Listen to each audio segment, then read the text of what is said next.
Monument en memòria dels gais, lesbianes i persones transsexuals represaliades.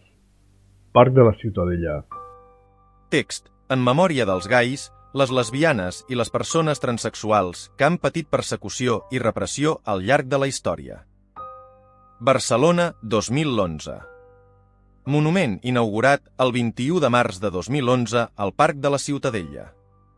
El monument va ser dissenyat per l'Institut de Parcs i Jardins.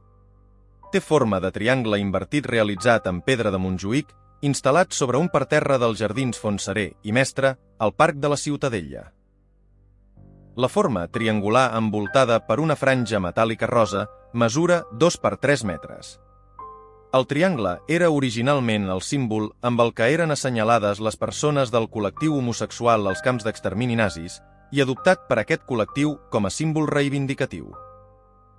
Texto. En memoria de los gays, las lesbianas y las personas transexuales que han sufrido persecución y represión a lo largo de la historia. Barcelona 2011. Monumento inaugurado el 21 de marzo de 2011 en el Parque de la Ciutadella. El monumento fue diseñado por el Institut de Parcs y Jardins. Tiene forma de triángulo invertido realizado con piedra de Montjuïc, instalado sobre un parterre de los Jardines Fontserè y Mestre, en el Parque de la Ciutadella. La forma triangular rodeada por una franja metálica rosa, mide 2 por 3 metros. El triángulo era originalmente el símbolo con el que eran señaladas las personas del colectivo homosexual en los campos de exterminio nazis y adoptado por este colectivo como símbolo reivindicativo.